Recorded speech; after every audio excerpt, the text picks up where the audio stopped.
A graça e a paz, nosso Senhor Jesus Cristo, aos irmãos presentes, aos que estão em casa também.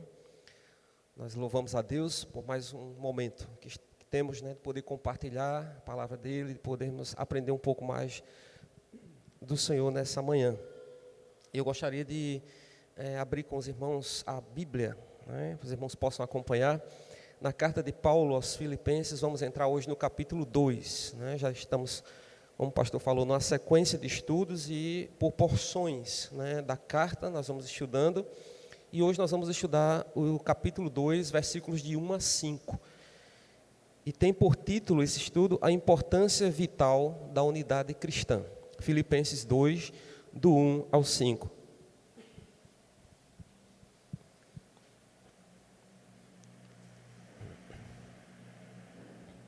Os irmãos perdoem a voz aqui um pouco ruim nessa manhã, mas foi uma exposição a ar-condicionado, fiquei assim um pouco.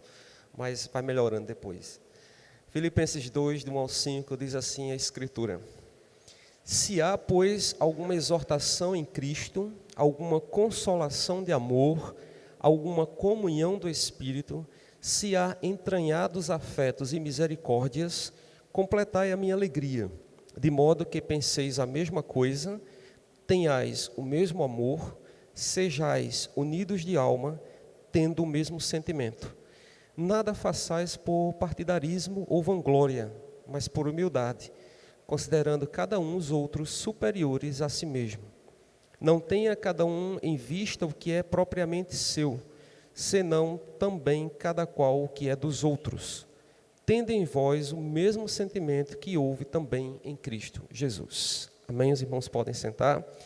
Irmãos, o título, como eu já falei desse estudo de hoje, é a importância vital da unidade cristã.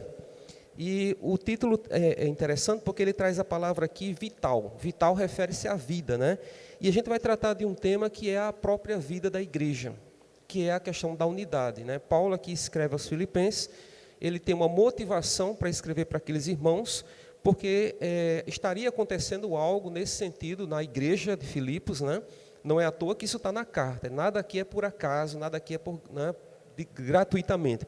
Tudo isso aqui tem uma motivação, tem uma razão de ser. E ele está escrevendo para aqueles irmãos justamente porque havia alguma situação na igreja e o apóstolo precisava tratar com aqueles irmãos a respeito daquele tema. O título do capítulo, inclusive, na Bíblia na versão que eu tenho, é Exortação ao Amor Fraternal e à Humildade. E a gente vai entender depois onde é que entra essa questão da humildade, porque a gente leu até o versículo 5, Do versículo 6 em diante, depois vai ter uma exposição, que é o próximo domingo, que é um dos textos mais belos assim da Bíblia, que mostra toda a obra de Cristo, a obra redentora, a encarnação, o esvaziamento dele, de toda a glória para assumir a forma humana, enfim. Mas nesse capítulo aqui a gente vai estudar apenas os versículos do versículo 1 até o versículo 5. Inicialmente aqui a gente pode destacar, a partir da leitura que nós fizemos, duas grandes verdades a respeito desse tema da unidade, que é um tema muito caro para a igreja, porque, como eu já disse, é um tema vital, é um tema que é a própria vida da igreja. E a primeira verdade que a gente pode destacar de início, para introduzir o assunto, é que a unidade espiritual da igreja ela é produzida apenas por Deus. Nós não temos a capacidade de produzir a união, nós temos capacidade de mantê-la. Aliás, nós temos a responsabilidade de manter a união. Nós, como cristãos, como corpo de Cristo, é interessante isso é um ensinamento muito forte. Cada um de nós tem a responsabilidade de preservar, de manter, de sustentar essa unidade que já foi conquistada lá na cruz, por Cristo Jesus. Porque se olharmos para as nossas condições, irmãos, para as nossas capacidades, para a nossa personalidade, nossa vida, a gente sabe que a gente não tem capacidade de viver em unidade. Mesmo próximos daqueles mais, até dos familiares mesmos, se a gente for pensar. Mas pensando aqui na igreja como corpo de Cristo, que aí é todo mundo diferente um do outro, são várias cabeças, vários pensamentos, enfim, pessoas com formação diferente, aí é que a coisa se torna difícil. Mas o sacrifício de Cristo na cruz do Calvário, ele conseguiu, conquistou para nós essa unidade. E é algo muito caro, custou o preço de sangue de Cristo. E é por isso que a unidade espiritual da igreja ela é produzida por Deus. Inclusive, essa palavra também é interessante, é uma unidade que é espiritual, na dimensão do Espírito. Não se trata apenas de uma amizade apenas, mas se trata de algo que é conquistado de uma forma mais profunda. Então, todos nós que fazemos parte da igreja de Cristo, fazemos parte do corpo de Cristo, nós temos essa unidade porque foi conquistada por Cristo. Não se trata, como ele diz aqui, de uma unidade denominacional apenas, de denominação, mas uma unidade que diz respeito a toda a igreja invisível, a igreja que está em toda a terra, em toda a parte. Então, essa é uma primeira verdade que a gente encontra acerca dessa unidade. Só existe um corpo, uma só igreja, um só rebanho, uma só noiva, né? Por isso que não há razão para divisões, para facções, para segregação. A segunda verdade que a gente pode já encontrar aqui inicialmente, introdutoriamente, é que a unidade espiritual da igreja precisa ser preservada com diligência. Tem um pouco a ver com aquilo que a gente acabou de falar, diligência com cuidado, com esforço. A igreja de Filipos, né, a gente está estudando a carta aos Filipenses, a igreja de Filipos era uma igreja que estava sendo ameaçada nesse aspecto. Né? Havia uma ameaça a respeito da desunião, quer dizer, aquela igreja estava sendo atacada nessa área, na área da unidade, na área da desunidade, né? E aqui é interessante porque estamos no capítulo 2, mas já no capítulo 1, no versículo 27, que a gente já estudou, Paulo já dizia o seguinte: vivei acima de tudo por modo digno do evangelho, para que eu, ou indo ver-vos, ou estando ausente, ouça no tocante a vós outros que estáis firmes em um só espírito, com uma só alma, lutando juntos pela fé evangélica. Veja que ele já estava se reportando aqui, se referindo aqui a isso, a essa necessidade da unidade, né, da união, porque todos nós nascemos do Espírito, fomos selados pelo Espírito de Deus, somos batizados no corpo de Cristo, e isso é algo precioso, irmãos, é algo que não pode ser quebrado, né? Todas as vezes que a igreja do Senhor, ela acaba cedendo, abrindo as brechas para a desunião, para a facção, para a divisão, ela acaba meio que afrontando um pouco o próprio sacrifício de Cristo, ela acaba desprezando. Daí a responsabilidade, daí a palavra diligência, é a responsabilidade, é o esforço que cada um de nós tem que ter, né? A responsabilidade que nós temos que ter nessa comunhão que foi conquistada por Cristo. Além do que, a desunião ou a desunidade, a falta de unidade, acaba sendo um péssimo testemunho da igreja para a comunidade externa, para aqueles que estão fora, né? Porque se tem uma coisa que nos identifica, é o fato de sermos igreja, e igreja é corpo, é unidade, né? E muito mais do que apenas uma união superficial, mas é uma unidade no sentido de que Paulo traz aqui no texto, a ponto de nós vivermos para o outro, a ponto de nós nos interessarmos pelo outro, né? Apenas termos simpatia, colocarmos no lugar do outro. Aliás, simpatia e empatia, né? Colocarmos no lugar do outro. Então, Paulo ele tinha alegria, né? Ele queria muito que aquela igreja pudesse desfrutar dessa unidade que Cristo conquistou para nós. E como é bom, como diz o salmista, né? Como é bom que os irmãos vivam em união, né? A unidade da igreja ela é algo fundamental, vital, e a gente precisa se esforçar, como diz aqui, com diligência, como o autor da lição diz, né? A unidade espiritual da igreja precisa ser preservada com diligência. Precisamos buscar. Tanto é que Paulo considera a desunião ou a falta de unidade como sendo um outro inimigo que ataca.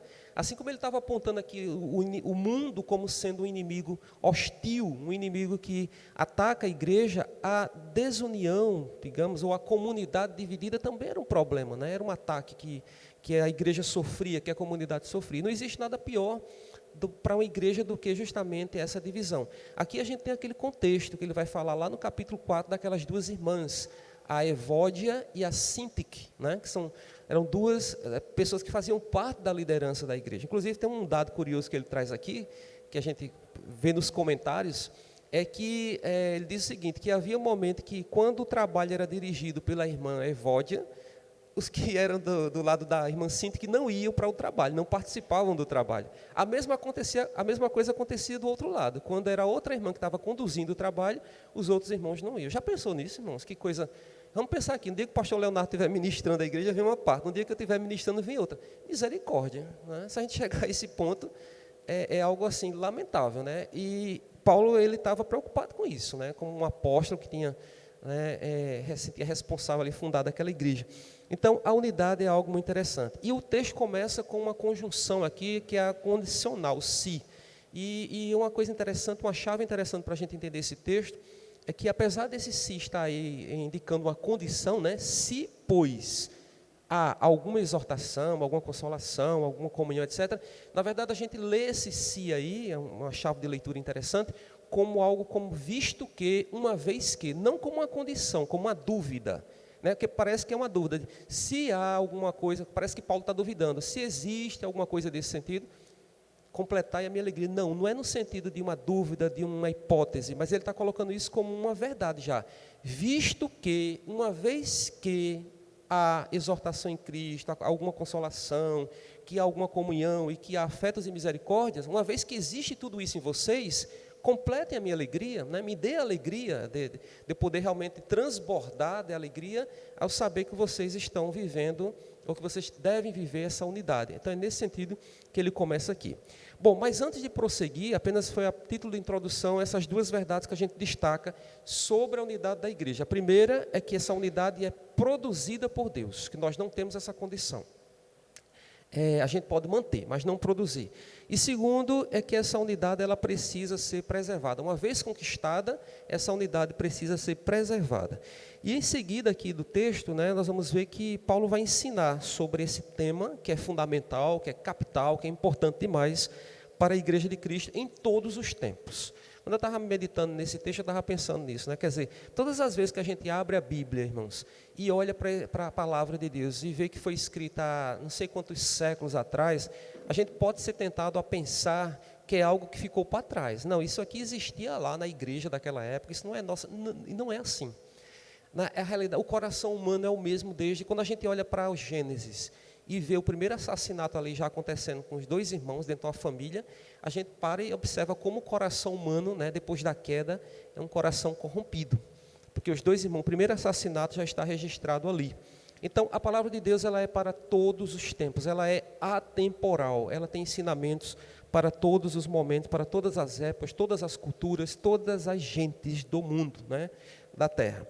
E aqui, antes de prosseguir, depois que ele vai ensinar essa questão da unidade para a igreja, ele traz alguns pilares que a gente vai chamar aqui, ele traz algum ensinamento de base doutrinária mesmo, ele está ensinando aquela igreja. Né? Ele vai exortar, ele vai trazer aqui, chamar a atenção da igreja para o que estava acontecendo, mas é claro que ele vai fazer isso ensinando, doutrinando a igreja, que é isso que é a doutrina, né? A doutrina é um ensinamento, e aí ele vai trazer esse ensinamento. E é interessante que o próprio ensinamento que Paulo traz a respeito da unidade já começa na própria ideia da trindade. Não é? Quando você tem lá o Pai, o Filho e o Espírito Santo, são três vivendo em um, são três em um. Ali você já vê o princípio da unidade, não é? Da união. Então ele traz essa realidade aqui também, uma vez que a gente vê essa unidade. Né? Os crentes que estão em Cristo, eles experimentam a realidade do amor de Deus pela ação do Espírito Santo. Olhem aí os três presentes aqui na unidade da igreja. Né? E aí nós vamos ver 4 pilares que Paulo apresenta, bem didaticamente aqui, rapidamente, para ensinar aquela igreja acerca da unidade.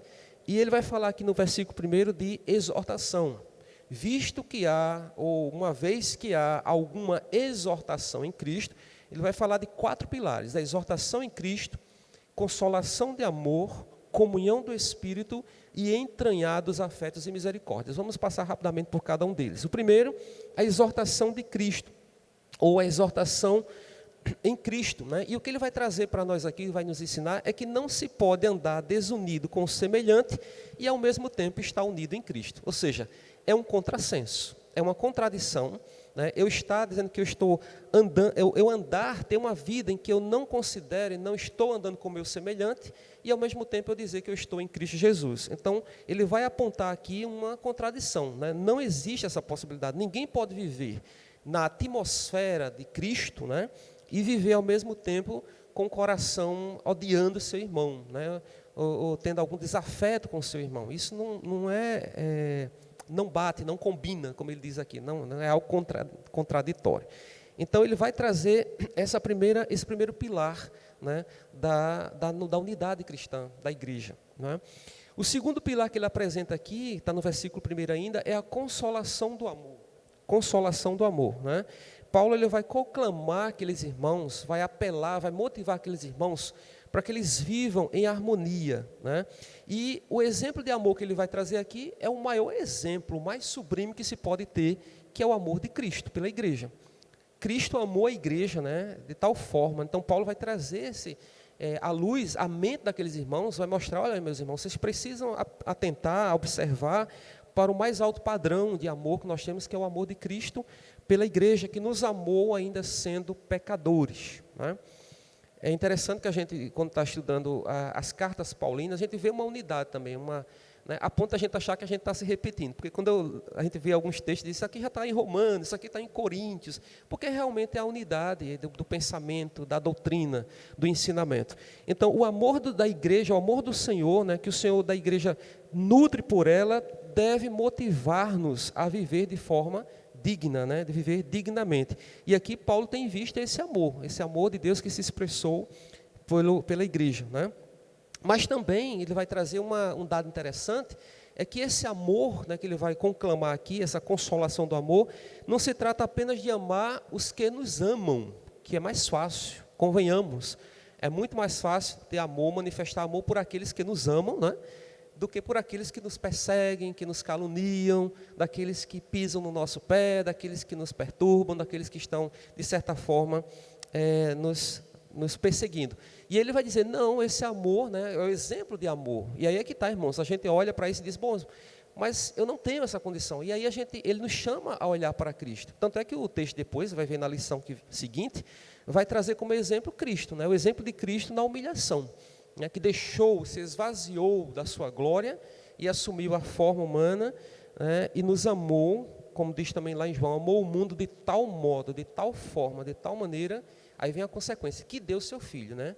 Esse que deu seu filho é a consequência da causa de ter amado, causa e consequência. Então é muito interessante a gente atentar para esse amor, né, que Paulo está chamando a atenção aqui daquela igreja, né? Então ele chama aqueles irmãos para isso, olha, não apenas amar os que nos amam, mas ter uma boa vontade para aqueles que nos odeiam, para aqueles que nos fazem mal, para aqueles que nos... E aí estamos diante disso em todas as circunstâncias, né?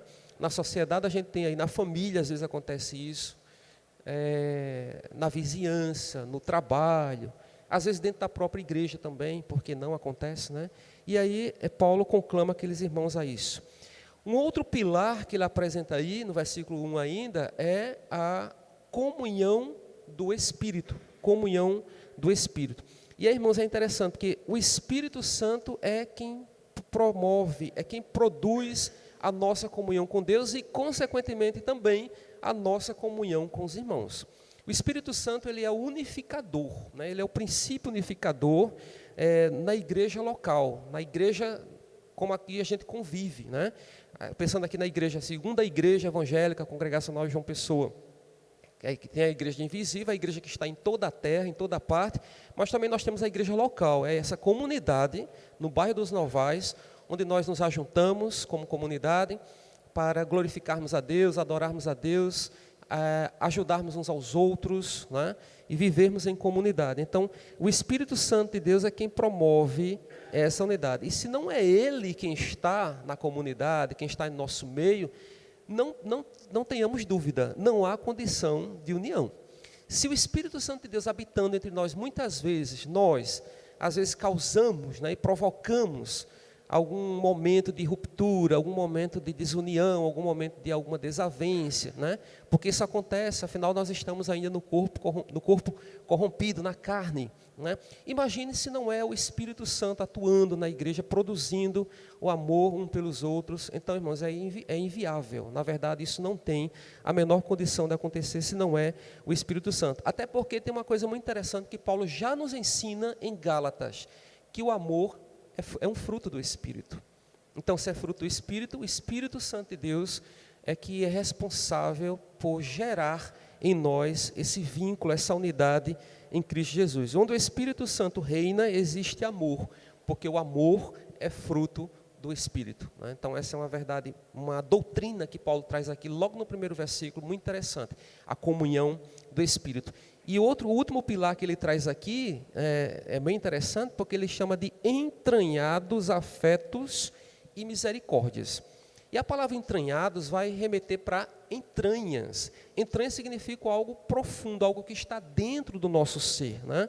Significa literalmente, se a gente pensar na palavra lá, é nas entranhas, nas nossas vísceras, realmente, aquilo que está dentro de nós, no profundo, né? No nosso ser. Inclusive também é onde se situam as nossas emoções, os nossos sentimentos. Então é algo que é profundo, que é interno, que é do ser, né? E ele vai trazer isso. E aqui ele mostra, né, que o amor de Cristo pelos cristãos, pelos filipenses, né, Paulo está escrevendo para esses irmãos, e ele já mostra, olha, que o amor de Deus, de Cristo por eles e por intermédio deles, né, Paulo já aponta aqui para essa condição. Mas ele não fala apenas de entranhados afetos, né, que surge, que vem de dentro da gente, que vem de dentro de nós, mas ele vai falar também da palavra misericórdias, né, a palavra misericórdias. E a misericórdia, irmãos, vai ter a ver com justamente essa atitude de amor, de compaixão pelo próximo, né? É aquela atitude que nos leva a ver um irmão passando uma necessidade, uma dificuldade, e nos conduz e nos impulsiona a tomar uma atitude, né? A olhar para ele e agir de modo que a gente possa apoiá-lo e dar suporte no momento das dificuldades, das aflições. Não apenas nas dificuldades materiais, né? Porque às vezes a gente pode ser tentado a isso, mas as dificuldades, as adversidades, elas são de muitas ordens, né? Quantas aflições com enfermidades, muita gente passando na igreja, outras vezes são relacionamentos conturbados dentro de casa, entre os cônjuges, entre os familiares mesmo, né? Entre pais e filhos, filhos e pais, e assim por diante. Existem muitas aflições, e aqui Paulo vai conclamar aqueles irmãos também, né, que eles desenvolvam essa misericórdia, né, sejam movidos pela compaixão, né, que sejam despertados, tomando como exemplo Cristo Jesus, o sacrifício de Cristo, né, como exemplo maior, até porque, como ele já ensina, novamente eu trago Gálatas, capítulo 5, versículos 22 e 23, quando ele fala lá do fruto do Espírito, né, mas o fruto do Espírito aí ele lista lá amor, bondade, benignidade, domínio próprio, ele vai listando lá. Então, quando o Espírito Santo ele trabalha na vida do cristão, e esse fruto é produzido, então a misericórdia, né, ela também está lá. E aí ele conclama aquela igreja, aqueles irmãos que desenvolvam, né, essa empatia, desenvolva esse desejo de estar ao lado do outro, né, de aliviar o sofrimento do outro, porque isso só acaba fortalecendo a igreja. Quando eu me uno ao meu irmão na dificuldade que ele está passando, na luta, qualquer adversidade, eu estou contribuindo para que aquela unidade ela seja fortalecida e ali fechar as brechas para qualquer outro tipo de investida, né, do inimigo ou até mesmo da nossa própria carne contra a unidade da igreja. Bom, essa é a parte doutrinária, digamos assim, é o ensinamento que Paulo traz, antes de prosseguir nas exortações que ele faz mais adiante, ele traz esse ensinamento, né, ou seja, os pilares da unidade.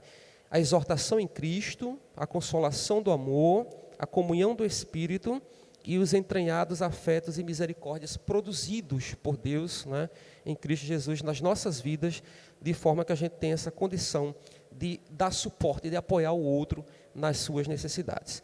Mas ele vai falar aqui ainda no texto, né, como segundo ponto aqui do nosso estudo, sobre os perigos contra a unidade. A gente já sabe que a unidade é produzida por Deus em Cristo Jesus, mas que a gente precisa manter essa unidade, mas a gente sabe, irmãos, que essa unidade ela é afrontada, né? Muitas vezes existe esse perigo de a unidade ela ser, e o inimigo muitas vezes ele age, ele atua, né, tentando quebrar, ele atua tentando provocar uma instabilidade, né, uma falta de estabilidade nessa unidade, porque a partir do momento que ele quebra essa unidade, essa ruptura, ele dispersa, né, e aí causa um estrago que a gente sabe como acontece. E aí Paulo vai apontar dois grandes perigos que conspiram contra a unidade da igreja. Dois grandes. O primeiro, ele vai dizer que é o partidarismo, está no versículo número 3. Né? Nada façais por partidarismo ou vanglória, mas por humildade. Esse é o primeiro, o partidarismo. E o segundo que ele aponta é justamente o segundo termo que aparece aí, ou vanglória, né? Ele vai desenvolver um pouco melhor isso aqui, a vanglória que tem a ver com o egoísmo, né? Mas vamos pensar primeiramente aqui, desenvolver um pouquinho mais esse primeiro perigo que pode afetar a unidade da igreja, ou conspirar contra a unidade da igreja, que é o partidarismo. E o partidarismo ele vai apontar aqui, né, o Hernandes Dias Lopes, ele vai trazer para nós assim várias faces desse partidarismo, várias formas de manifestação do perigo que é o partidarismo.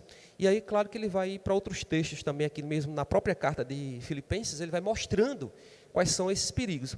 Ele mostra aqui o perigo de trabalhar sem unidade. Ele diz que o trabalho, muitas vezes, dentro da própria igreja, como acontecia, a gente lembra daquela lição há 15 dias, quando a gente estudou, que ele dizia o seguinte, que havia aqueles irmãos que estavam anunciando o evangelho também, mas por outra motivação, não é?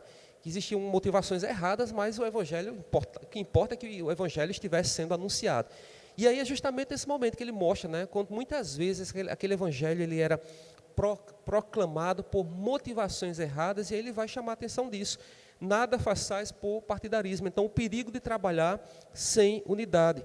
Ele diz aqui, o pastor Hernandes Dias Lopes, ele diz, aqueles irmãos, aqueles crentes estavam trabalhando, todos lutando pelo evangelho, mas não estavam juntos, o que é uma coisa meio, parece contraditória, né? Todo mundo estava trabalhando pelo evangelho, mas não estavam todos juntos. Havia aqui o exemplo das irmãs Evódia e Sintique, né?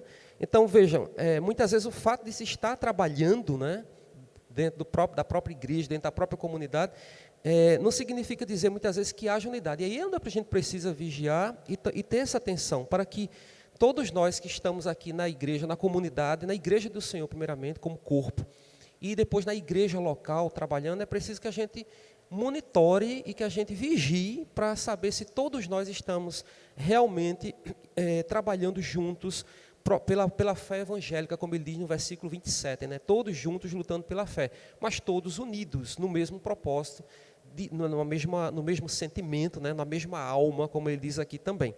Então, há o perigo aí de se trabalhar sem unidade. Isso faz parte do partidarismo. Também, ainda no partidarismo, o perigo dos líderes buscarem seus próprios interesses, né? E aqui ele está se dirigindo realmente àquelas irmãs também, mas claro que o ensinamento é para nós hoje. O que é que a gente pode aprender com isso, né, nos dias de hoje? Nós, como lideranças da igreja, como líderes, né, precisamos vigiar a motivação do nosso coração, né? Quando muitas vezes nós assumimos uma função na igreja, né, um cargo, eu não gosto muito dessa palavra cargo, mas, enfim, quando assumimos uma função, uma atividade, né, no reino de Deus, na igreja, servindo ao Senhor na igreja local, a gente precisa vigiar o coração para que aquilo tudo que nós estejamos fazendo seja para um único propósito, para a glória de Deus, né, e nunca para trazer luz para nós, para que os holofotes não estejam em nós, mas estejam em Cristo Jesus. Né, que nós possamos estar por trás da cruz de Cristo, porque aí, irmãos, não tem erro, quem vai ser edificada é a igreja do Senhor é que vai ser beneficiada com isso, né? O pessoal do direito, da área do direito, não sei se os irmãos já perceberam, mas há muitas vezes um certo sentimento, né, de orgulho, de orgulho, de vaidade tão grande, que muitas vezes eles levantam aí esses fóruns, né, com os nomes, né, fórum, desembargador fulano de tal, né, tribunal, aí coloca o nome, né, quer dizer, é um pouco disso, né, a necessidade de ver os holofotes sobre os seus nomes, uma vaidade. Na igreja do Senhor é exatamente o contrário. E isso porque Paulo está dando um exemplo aqui de quem? De Cristo, como ele diz aqui no versículo 5, tendo em vós o mesmo sentimento que houve também em Cristo Jesus. E o sentimento que houve em Cristo Jesus foi o sentimento de humildade, que a gente vai fechar com isso aqui, né, daqui a pouquinho. Então, a liderança precisa ter esse cuidado, vigiar. Eu sei que nós estamos aqui servindo ao Senhor, mas muitas vezes o nosso coração pode ser tomado por esse sentimento, né, um sentimento de trazer para os nossos próprios interesses.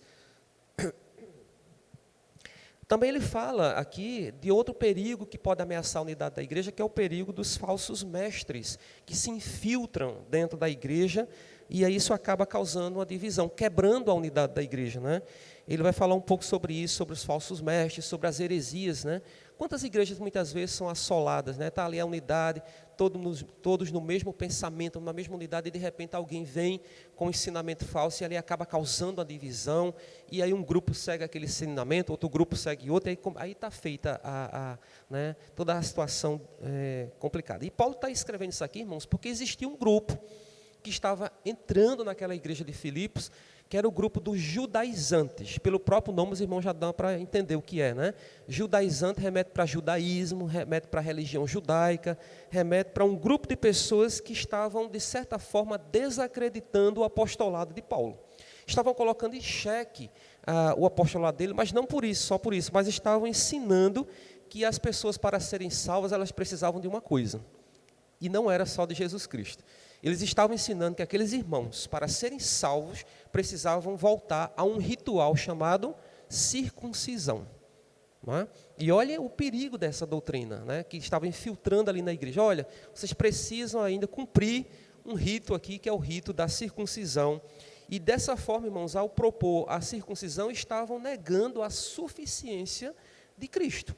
Né? A gente sabe, a gente aqui como igreja já sabe, ninguém que chega hoje para nós para nos enganar e dizer que há outra forma de ser salvo, né? Não há outra maneira de ser salvo se não for em Cristo Jesus. Né? A gente sabe disso, eu espero que todos nós estejamos firmes disso. Que não chegue ninguém para nós com o ensinamento, a gente dê ouvidos e fique por algum momento titubeando, ou pensando, ou refletindo sobre isso. Caso contrário, essa base do alicerce está meio estremecida e precisa ser revisitada, reforçada com muito cimento aí, para poder a gente dar continuidade ao crescimento e à maturidade cristã. Não é? Então, ele está chamando o perigo sobre isso. E nos nossos dias não é diferente. Né? Existe aí uma mídia, tanto a mídia televisiva quanto na internet, com uma infinidade de programas, de eventos, de atividades que muitas vezes trazem ensinamento. E justamente o perigo está aí, porque é muita informação. Não é? É muita informação. E hoje a gente vive numa sociedade em que é difícil, a gente não tem tempo, muitas vezes, para analisar com calma, com detalhe, tudo aquilo que a gente ouve e tudo aquilo que a gente lê. E a nossa mente ela é muito frágil, a nossa consciência é muito frágil, o inimigo pode achar uma brecha aí. Disso a gente, inconscientemente, às vezes, interiorizar, internalizar certas verdades, entre aspas, né? Ou mentiras, na verdade. Isso é muito perigoso, irmãos. A gente pode achar a coisa mas não tem perigo nenhum. Eu conheço a doutrina, eu conheço a palavra, não tem perigo nenhum de ninguém aqui me ensinar a coisa errada. Cuidado, precisamos vigiar, porque o inimigo das nossas almas, ele é sorrateiro, ele é traiçoeiro, e a nossa mente é um terreno muito frágil, né? E a nossa fé é uma fé racional também, a gente passa pela compreensão. O outro perigo que estava entrando na igreja era o mundanismo, também muito comum hoje, né? A igreja ali, ela estava sendo, de Filipos, ameaçado por homens, aqueles homens mundanos libertinos, aqueles que acham que nada é pecado, né? Tá tudo bem, tudo certo, não, isso aí não tem perigo nenhum, não tem problema nenhum, tem isso às vezes, né? Da igreja, às vezes aparecem pessoas que dizem assim, não, isso aqui tudo é possível. E aí onde mora o perigo, né? Ele diz que eram homens mundanos, libertinos e imorais, né? Com comportamento reprovável diante de Deus, diante da Escritura. Né? Como ele diz aqui, eram comilões, beberrões, imorais, pessoas que realmente tinham uma visão muito liberal da fé e que acham que tudo é possível. Então era um outro perigo. Vejam quantos perigos ele vai elencando aqui acerca do partidarismo, né? Que surge do partidarismo. E ainda, por fim, aqui nesses perigos que ele traz, o perigo também de os crentes viverem em conflito dentro da igreja, né? Desavenças, conflitos, enfim. E aqui, particularmente, ele está se dirigindo realmente àquilo que eu já comentei com os irmãos, sobre o comportamento daquelas duas irmãs que faziam parte da liderança da igreja, a Evódia e a Síntique. Então, aqui era o perigo que ele estava se referindo com relação à divisão que elas estavam provocando, de uma forma, né, provocando a divisão da igreja. Então, irmãos, essa é a primeira parte que a gente viu, o primeiro, digamos, perigo contra a unidade da igreja, o partidarismo. E o partidarismo trazendo todos esses perigos que a gente acabou de ver aqui, né? O perigo de trabalhar sem unidade, trabalhando, mas sem estarmos unidos, o perigo dos líderes buscarem seus próprios interesses e não a glória de Deus, a glória de Cristo, o perigo da infiltração dos falsos mestres, o perigo do mundanismo, na igreja e o perigo de os crentes viverem em conflito dentro da própria comunidade. Então, tudo isso dentro desse grande perigo chamado partidarismo. O outro perigo que ele traz aqui para a unidade, né, depois do partidarismo, é o que está no versículo 3, nada façais por partidarismo ou vanglória. Né? E o que é a vanglória? Vanglória é buscar a glória para si mesmo. Né? É para buscar a glória para si mesmo. Por exemplo, eu estou aqui nesse momento, tendo o privilégio dado por Deus, tem que encarar dessa forma, de poder ministrar aos irmãos. Né? No momento em que a gente vê crises aí, muitas vezes de alguns ministérios na igreja, eu louvo a Deus pela oportunidade que Deus nos dá aqui na igreja, de termos pessoas, né, que Deus usa, que Deus tem colocado para... Mas eu não posso de maneira nenhuma, irmãos, embora eu possa ser tentado a isso, mas eu não posso, eu preciso vigiar, como alguém que ministra a palavra, para não ser tentado, para não trazer nada para mim mesmo, porque o meu propósito ao subir aqui, a minha oração, meu desejo é que nós sejamos edificados como igreja, que nós aprendamos como igreja. E eu vou dizer uma coisa a vocês, talvez os irmãos que só ouvem a gente, que vê a gente falando, ministrando, não saibam disso. Pelo menos é a minha experiência, pastor. É um privilégio muito grande, porque assim, a gente aprende muito, ensinar, ministrar. A gente tem o privilégio de poder Deus primeiramente receber primeiramente, né, a ministração, o ensinamento da palavra de Deus, e às vezes ali na preparação Deus já vai quebrantando ali, vai confrontando, né? Porque quantas vezes a gente sobe aqui para ministrar sobre uma coisa em que a gente precisa ser trabalhado, né? É muito difícil. Então o próprio Espírito de Deus ele já vai ali ministrando ao nosso coração, né? Então, irmãos, nós somos tentados, como somos falhos, né? Mas somos tentados a trazer a glória para nós mesmos, e a glória é do Senhor, né? O que é a vanglória? O conceito que ele traz de vanglória é o seguinte, é uma inclinação orgulhosa que busca tomar o lugar de Deus e induzir o desprezo do próximo. Vou repetir o conceito que o pastor Hernandes Dias Lopes traz aqui de vanglória.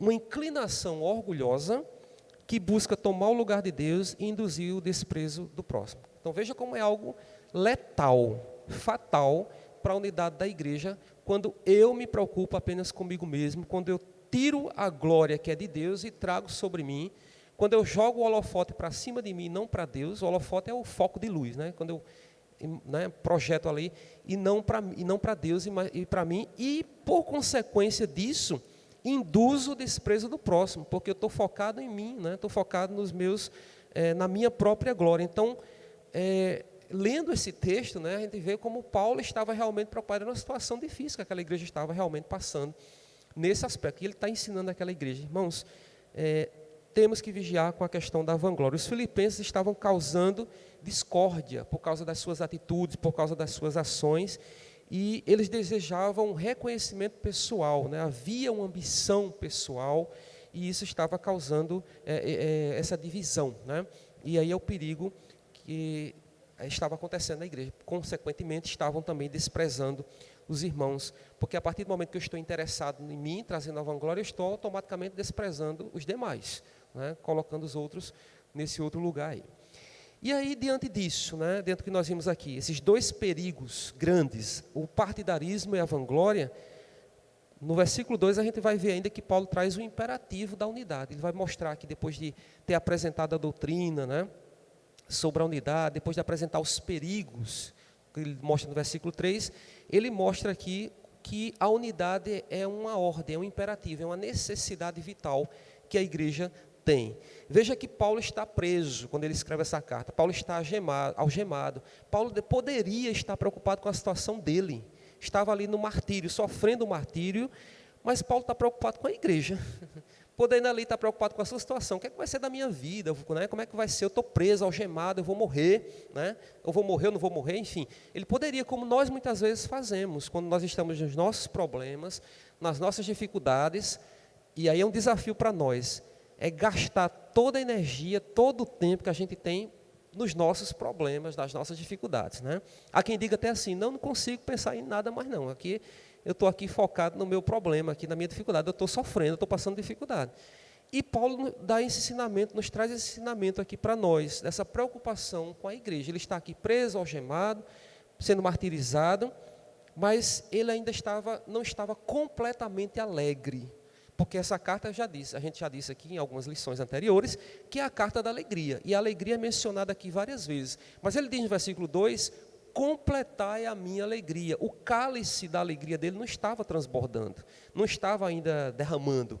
Paulo ainda estava precisando, né, estava ainda entristecido com a situação. E é isso que ele está tratando aqui, justamente por causa dessa questão da falta da unidade que ele está tratando. Ele diz, completai a minha alegria, né? Se você já tem tudo isso que eu já apontei, né? Exortação em Cristo, já tem consolação, já tem comunhão, já está pleno de misericórdia, de afetos, então complete a minha alegria, me dê essa alegria, né? Como ele estivesse dizendo mais ou menos nessas palavras, né? Me deem essa alegria, demonstrem para mim de que forma, né, essa igreja poderia completar a alegria de Paulo. De que maneira eles poderiam manifestar a alegria que Paulo estava reivindicando, pedindo a eles. E aí a gente pode pensar em algumas, aqui no versículo 2 mesmo. Completai a minha alegria, como? De modo que penseis a mesma coisa, primeiro. Segundo, tenhais o mesmo amor. Terceiro, sejais unidos de alma. E quarto, tende o mesmo sentimento. Né? Paulo ele diz quais são as coisas que a igreja poderia fazer, ou deveria fazer. Demonstrar unidade de pensamento, né? Isso não significa, irmãos, que ter a mesma mente, ter uma só mente, não significa que a gente tem que concordar em tudo, né? Que a gente não possa divergir. Né? Há quem não goste de sopa. Eu não vou chegar, né? Eu gosto de sopa, mas, a gente tem diferenças, divergências de opiniões, mas isso e nada disso vai comprometer, né, a unidade da igreja, né? Ou seja, ter uma só mente não significa que a gente tenha que pensar, concordar em tudo, mas que nós temos que ter o mesmo pensamento de Cristo, a mesma atitude de Cristo. Na lição seguinte vai ter um tema mais pesado, aí, mais denso, que é a frônesis, né? Que é essa ideia não só do pensamento, mas da prática, da atitude, e é justamente isso, o sentimento que houve em Cristo, mas não é um sentimento algo que está dentro apenas subjetivamente, mas é algo que é demonstrado concretamente, como Cristo teve, né? O mesmo sentimento que Cristo teve, ou seja, de demonstrar isso, deixando a sua glória, o maior exemplo que nós temos, né? Deixou a sua glória, se esvaziou de si mesmo e foi à cruz, né? E foi à cruz, morrendo por nós quando nós ainda éramos pecadores, quando nós ainda não tínhamos, né, quando nós tínhamos todos os pecados. Por isso que Paulo diz aqui, demonstrando unidade de pensamento, tendo aqui a mesma atitude de Cristo, né, a mesma atitude que Cristo teve, e aí na próxima lição isso vai ser explorado de uma forma melhor. Como é que nós podemos demonstrar ainda como igreja, assim como Paulo estava pedindo que aqueles irmãos completassem a alegria dele, como é que nós podemos também completar? Ele diz, demonstrando unidade nos nossos relacionamentos, né, novamente tomando como exemplo o exemplo de Cristo, tomando como exemplo aí o sentimento de Cristo Jesus, né? A unidade nos relacionamentos. Aqueles irmãos daquela igreja estavam enfrentando aquela situação de partidarismo, de divisão, de facção, e Paulo ansiava, né, de certa forma, que aqueles irmãos demonstrassem a unidade nos relacionamentos, pudessem voltar à unidade em Cristo Jesus. Também demonstrando unidade espiritual. Afinal, nós somos um corpo, a igreja é um corpo, então é preciso que haja essa unidade espiritual, né? Em que cada um coopera com o outro, visando a edificação do outro. Né? O que nós estamos fazendo nessa manhã aqui, compartilhando a palavra, é exatamente isso.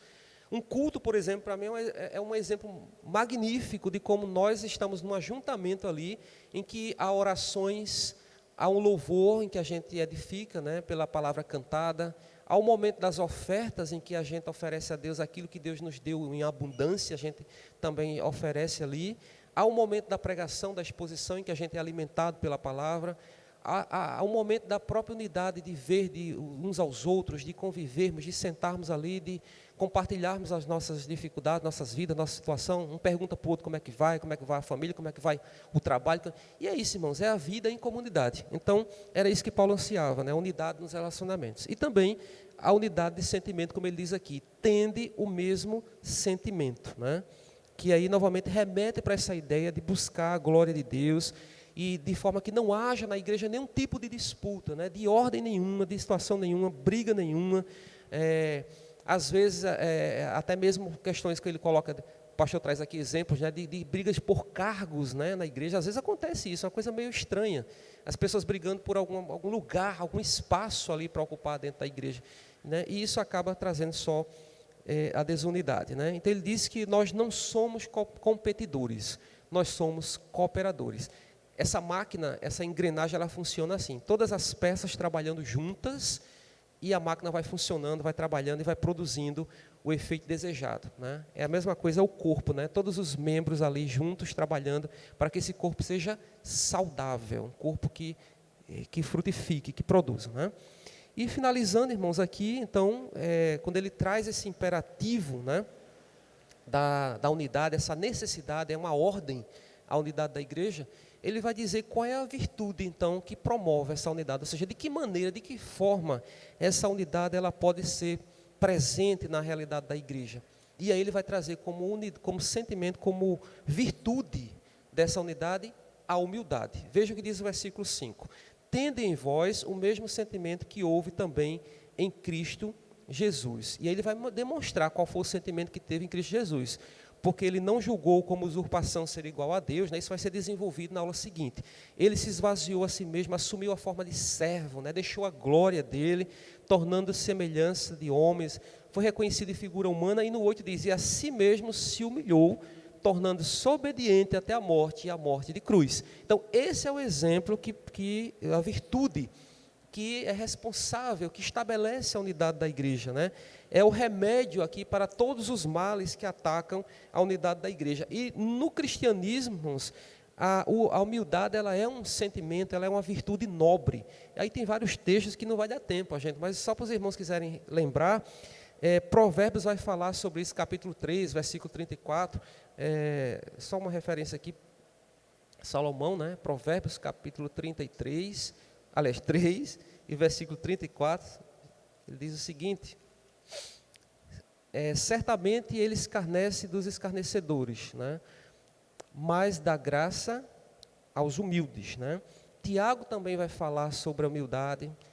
Lá em 1 Pedro, capítulo 5, versículo 6 também, né? Deus resiste aos soberbos, mas dá graça aos humildes, né? Inclusive é retomado daqui, de Provérbios. E no próprio Evangelho também, Mateus, capítulo 11, versículo 29, né? Se refere ali a Jesus também. Eu acho que esse daqui eu vou ler, Mateus 11, versículo 29. Diz assim, tomai sobre vós o meu jugo e aprendei de mim, porque sou manso e humilde de coração, e achareis descanso para a vossa alma. Humilde, né? Então a humildade, ela é a virtude que promove a unidade da igreja, e aí a gente vê em Cristo Jesus esse sentimento, né? Esse modelo, esse exemplo aqui. E aí a gente sabe o que é essa humildade. Essa humildade é a capacidade, é algo que provém do conhecimento de Deus e de um correto conhecimento de si mesmo. É quando a gente olha para Deus e olha para a gente ao mesmo tempo, e aí a gente vê a diferença, né?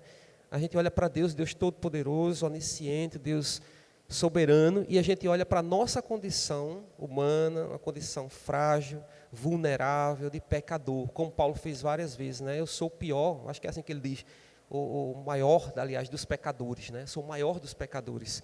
Então, humildade é isso, é quando você faz esse contraponto, você olha para Deus e olha para você. Infelizmente, muitas vezes, nosso coração é tomado pelo sentimento oposto. A gente olha para a gente, vai para o espelho e aquela imagem, ela cresce, ela se expande, né? E a gente se coloca no lugar, às vezes até maior que Deus. Isso é justamente o contrário da humildade, né? Então, é um desafio para nós, então. A humildade, ela promove a unidade da igreja. Como é que ela promove a unidade da igreja? Cada um se colocando numa condição em que o outro seja superior, né? Eu olhar para a minha condição e saber que o meu irmão é maior do que eu, é melhor do que eu, não que eu sou melhor do que o meu irmão, porque eu sou isso, porque eu tenho aquilo. É nesse sentido aqui que Paulo está tratando, né, da questão da humildade, que aí remete para o exemplo de Cristo, né? Que deixou a sua glória, se esvaziou, assumiu a forma humana, humilhou a si mesmo, foi obediente a Deus. É essa a ideia de humildade que é trabalhada aqui no texto, né? Ser humilde envolve ter uma correta perspectiva sobre nós mesmos em relação a Deus, né? É quando nós temos uma consciência de quem nós somos, né, diante de Deus, e aí essa unidade, essa humildade, ela se manifesta. Deixa Deixa eu voltar para Filipenses aqui, no capítulo 2 que nós estamos lendo. Ele diz aqui como ela se manifesta nos versículos 3 e 4. Nada façais por partidarismo ou vanglória, mas por humildade, considerando cada um dos outros superiores a si mesmo. Olha aí, considerando cada um os outros superiores a si mesmo e continuando, não tenha cada um em vista o que é propriamente seu, senão também cada qual o que é dos outros. E vamos finalizando com isso aqui, irmãos. Então, essa humildade, ela se manifesta, como Paulo traz aqui, nessa capacidade de olhar para o outro com honra, vendo o outro superior a nós mesmos, né?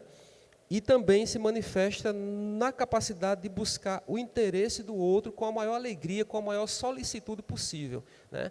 Meu irmão, o que é que você está passando? Qual é a sua dificuldade? É ir ao outro, né? Ir ao outro, na dificuldade do outro, na aflição do outro e tentar ajudar, mesmo você também estando na sua condição. Mas é isso, você sair do seu lugar e buscar o interesse do outro, como ele diz aqui, não tendo cada um em vista o que é propriamente seu, senão também cada qual o que é dos outros. Vivemos tempos muito difíceis, muita correria, muita luta, muitos problemas, muitas adversidades dentro do nosso núcleo familiar, da família, enfim, são tempos muito agitados, né?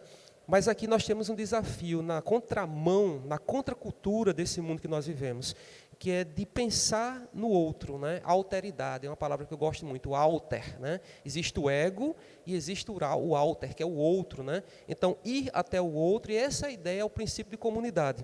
Quer dizer, eu ter os meus problemas, mas ao mesmo tempo ter a capacidade de pensar no outro, né? E o irmão e a irmã fulano de tal com esse problema, como é que ele está, como é que ela está?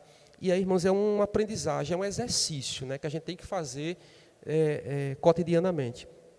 E finalizando, como é que a gente busca isso, como é que a gente aprende, como é que a gente desenvolve essa humildade? Está no versículo 5, né? Tendo em vós o mesmo sentimento que houve também em Cristo Jesus. É olhando para Cristo como esse exemplo de humildade, esse exemplo, como eu já mencionei aqui, né, nos versículos seguintes, né?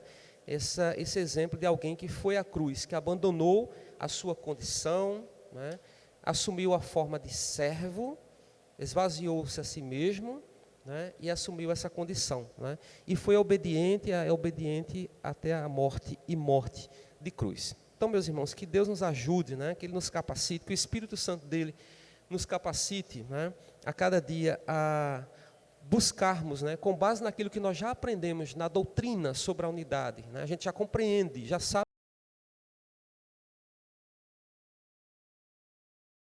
tentam contra essa unidade. Cabe a nós sermos diligentes, nos esforçarmos para preservar essa unidade, buscar essa unidade porque ela é vital para a igreja, a igreja só funciona se for assim, senão ela não tem razão de ser, e acima disso tudo, buscando como maior exemplo dessa unidade a virtude que promove essa unidade, que é a humildade, e a humildade que a gente busca em Cristo Jesus. Não é aquela falsa humildade, né, aquela falsa piedade, aquela falsa humildade, porque muitas vezes isso é um valor que no mundo de hoje é um valor de fraqueza.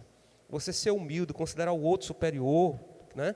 Não, eu sou importante, eu ocupo isso aqui, esse espaço. Esse é o valor do mundo, né? E aqui a gente aprende diferente, que o outro é mais importante, né, do que a nós mesmos. Devemos considerar o outro mais importante. É um exemplo que ele dá, né, de humildade. E o exemplo maior disso, Cristo Jesus. A humildade, o maior exemplo de humildade está em Cristo Jesus, como eu já disse, por ele ter deixado o seu lugar de glória e ter se esvaziado e ter assumido essa forma miserável que é a forma humana, né? Se a gente olhar direitinho, parar para pensar, é algo assim incompreensível, porque se nós mesmos, muitas vezes, irmãos, como humanos, não aceitamos as coisas que vêm nos nossos pensamentos, as atitudes que nós temos, as palavras que dizemos, muitas vezes nos constrange, nós mesmos, nessa condição, né? Imagina, o Filho de Deus, né, assumiu essa forma humana, né? É uma humilhação, humildade, tomou esse, e aí é o exemplo que nós temos em Cristo Jesus. Que Deus abençoe as nossas vidas. E só antes de passar para o pastor, eu peço oração aos irmãos pela família. Eu saí de casa hoje para ministrar, mas saí pela graça de Deus, porque faleceu uma pessoa hoje da família de infarto. Eu acho que foi fulminante, porque pelas características, o tio meu, né, irmão de meu pai, conheceu uma mulher pela internet, estava solteira há muito tempo, conheceu essa mulher de São Paulo, e ela, enfim, se corresponderam muito tempo, e ela veio para cá em março, né, e, enfim, ficaram um tempo aqui, o amor aí surgiu e aumentou e tudo mais, e ela estava disposta, feliz, né? Era um pouco mais velha do que ele, e tudo mais, e até se mudaram a semana passada para uma outra casa, um pouco melhor, para ter condições até de levar minha avó para lá, para dividir um pouco, né, o trabalho. E aí, irmãos, ontem de noite, meu tio passou um áudio, a gente nem viu esse áudio, o pai viu hoje de manhã, ouviu, né, o áudio de manhã, ele dizendo que levou ela às pressas, uma falta de ar súbita e dor nessa área aqui do abdômen, e levou no caminho, ela foi tão forte, tão forte a dor, que ela chegou até a urinar mesmo no carro, assim, de tão insuportável. E aí hoje de manhã ele já deu a notícia lá, quando eu saí de casa eu ouvi pai falando Rosa de Saron, São João Batista, é o nome das funerárias, então eu digo, pronto, então eu confirmei, ele faleceu, quer dizer, não suportou. E aí ele está lá triste, né, 3 meses só com ela, conheceu agora há pouco, então é um baque muito grande, né, e também lá em casa, ficou todo mundo, minha avó já ficou assim, eu sei que a pressão desse povo vai, né, sobe um pouco, e aí começa, mas Deus no controle de todas as coisas, né? Então peço oração pela família, por esse meu tio, principalmente, que foi um choque muito grande, né? Alguém que estava começando a vida, um relacionamento aí, fazendo planos, ia para São Paulo para conhecer a família dele, tem até um pastor na família dela também, para conhecer a família, e de repente isso acontece. Mas aprove a Deus, né? Estava, enfim, agora pedi que Deus dê a graça e o consolo para lidar com essa situação. Então eu conto com as orações dos irmãos aí nesse sentido.